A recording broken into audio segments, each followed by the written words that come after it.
Dans cette vidéo, nous allons le voir à l'exercice numéro 2. Donc pour la première question, il est donné un exemple de fonction à l'épichézien d'un espace métrique dans lui-même qui n'admet aucun point fixe. Voilà, donc ça c'est la suite d'exercices. Voilà.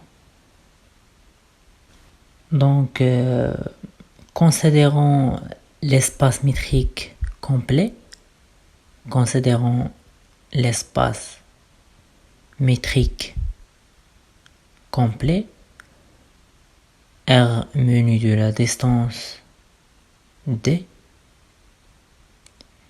Il est clair que la fonction G qui est définie sur R menu de la distance dans R menu de la distance D qui associe X à X plus 1 est un lépichézien.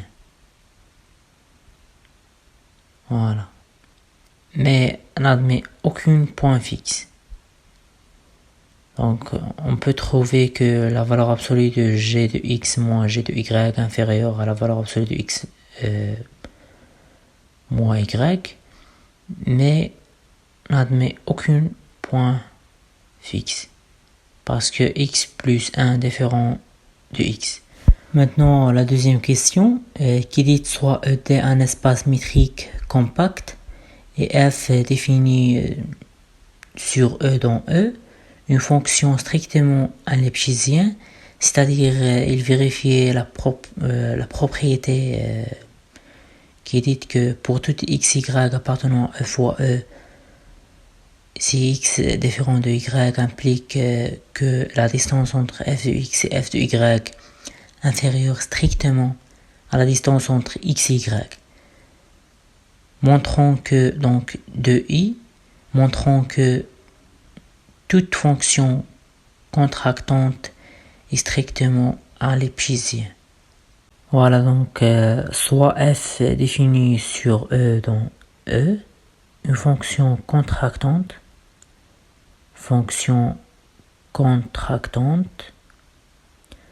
donc par définition il existe un cas appartenant à l'intervalle ouvert 0,1 tel que pour tout xy appartenant à E fois E, la distance entre f de x et f de y inférieure ou égale à k fois la distance entre x et y.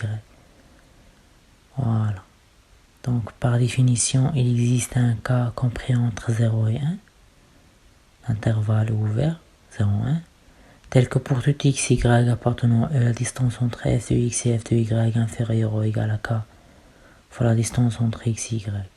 Et comme k compris entre 0 et 1 et la distance entre x et y supérieure à 0, donc si x différent de y, elle vérifie que pour tout xy appartenant à E fois E, si x différent de y implique que k fois la distance entre x et y inférieure à la distance entre x et y. Voilà. Donc, parce que k compris entre 0 et 1. Donc pour tout xy appartenant à E fois E, si x est différent de y, alors la distance entre f de x et f de y inférieure à la distance entre x et y. Voilà. Donc pour la troisième question de 2i, donnez un exemple de fonction strictement un lépichézien qui n'est pas contractante. Donc considérons la fonction h qui est définie sur l'intervalle 0π, l'intervalle fermé, 0π dans R qui est associé x à sinus x. On a h est strictement un lépichézien, par définition, un lépichézien sur 0π. Donc soit xy appartenant à 0π tel que x différent de y, et d'après le TAF, le théorème des accroissements finis, il existe un C appartenant à l'intervalle ouvert xy tel que sinus x moins sinus y tel que sinus x moins sinus y égale à x moins y fois cosinus c. Voilà, donc d'après le théorème des accroissements finis, il existe une constante C comprise entre x et y, telle que sinus x moins sinus y égale x moins y cosinus C. Donc il vient que x inférieur strictement à C, et x est positif, et C inférieur à y inférieur ou égal à pi, ce qui implique que la valeur absolue de cosinus C inférieure à 1, et la valeur absolue de sinus x moins sinus y inférieure à la valeur absolue de x moins y. Donc pour tout x, y appartenant à l'intervalle fermé 0 pi, donc x différent de y, ce qui implique que sinus x moins sinus y, la valeur absolue de sinus x moins sinus y, inférieure strictement à la valeur absolue de x moins y. Maintenant montrons que h n'est pas contractante. Donc il existe un cas appartenant à l'intervalle 0, 1 ouvert, tel que pour tout x, y appartenant à 0 pi, sinus de x moins sinus de y inférieur ou égal à k fois la valeur absolue de x moins y. C'est juste on applique la définition d'une fonction k contractante. Voilà. Donc il existe un cas compris entre 0 et 1, c'est-à-dire appartenant à l'intervalle ouvert 0, 1, tel que sinus x, la valeur absolue de sinus x moins sinus y inférieure à k fois la valeur absolue de x moins y.